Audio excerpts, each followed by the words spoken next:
Thank you everyone for being here. I can see you guys are having a great time. Yeah. I don't want to break the cycle. So don't go there.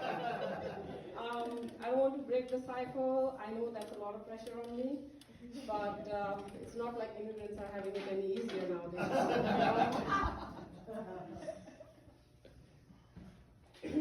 Sorry, I forgot my lines. Okay, if you guys are wondering, I am not the kind of immigrant that has emerald mines or skills to build car and then go ahead and destroy the federal government. I'm lower on the skill list. I will call you and ask you for your social security number or an IRS refund over the phone. My name is Bhumika, and it's okay, the name is not going to stick for more than 2 seconds. Back in the 1800s or right after the Second World War, I heard that immigrants would come in, get American names for themselves or English names, but I'm a new age immigrant. I'm not interested in integrating or assimilating. I'm here for just 2 things, jobs and rights.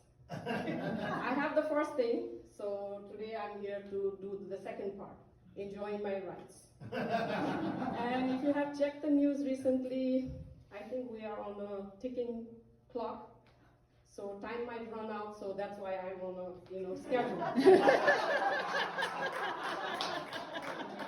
And that got me nervous, so I just forgot my opening lines.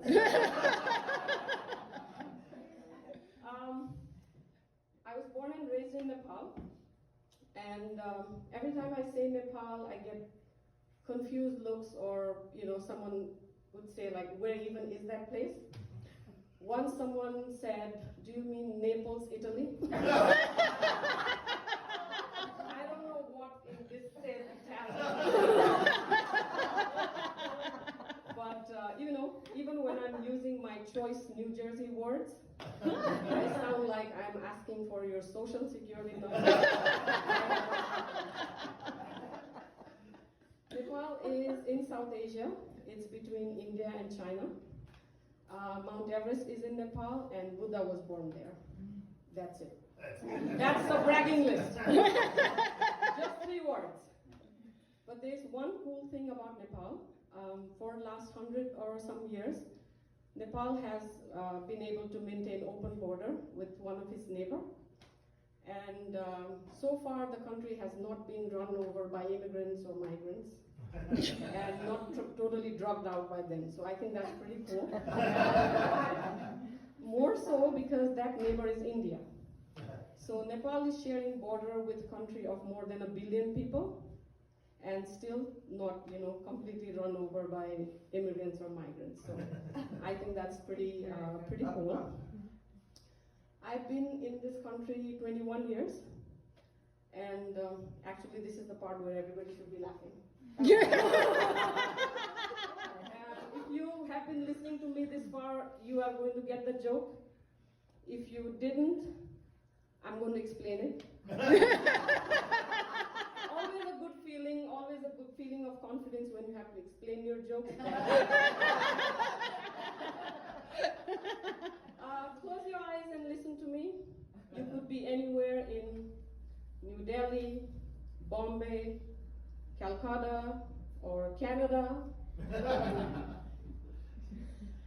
Canada is having an interesting couple of months. If you think about Canada, think about a grad student, very young, majoring in public policy, butterfly psychology, something nice and fluffy like that. If that kid ran a country, that would be Canada. Healthcare is free. Everybody is welcome. They don't care if anybody else has oil. They're good with their own oil. So, that's interesting. Canada is very welcoming. Immigrants are welcome. Refugees are welcome. C-list Hollywood stars. Runaway royals.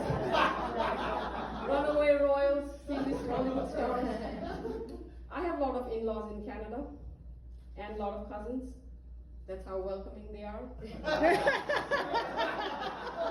But it does raise a question about their vetting process for highly skilled immigrants.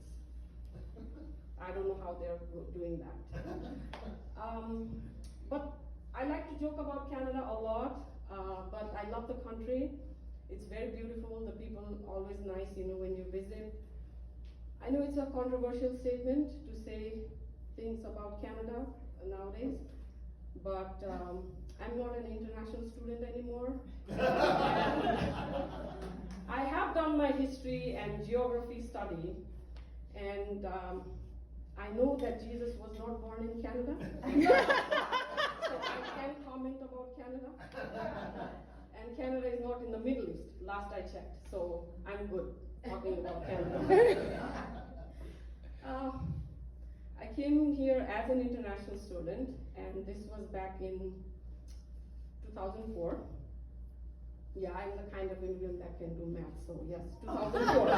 Very good year. And back then we used to have President George W. Bush. He was goofy character. Very funny, very lovable, at least on the screen. He bombed a totally wrong country and gave us this thing called axis of evil. But that axis was missing the actual evil that caused 9/11. But since geography was not his strong suit, I guess we got what we paid for. There's one thing about George W. Bush that, especially nowadays, it keeps coming to me, is that when he was a president, there was a war in Iraq going on, war in Afghanistan going on. College kids like myself and international students and also local students would protest the war and then go to their class or their dorm or their part-time job, whatever they were doing. No one ever got a free air ticket home with an armed escort and a fun detour to Louisiana. My generation of international students totally missed out on this.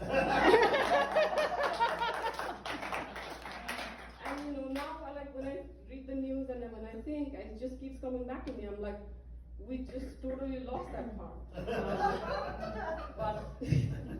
But it's okay. It's fun, being in public and sharing your story like this. It's always enjoyable. More so because the exits are clearly marked. And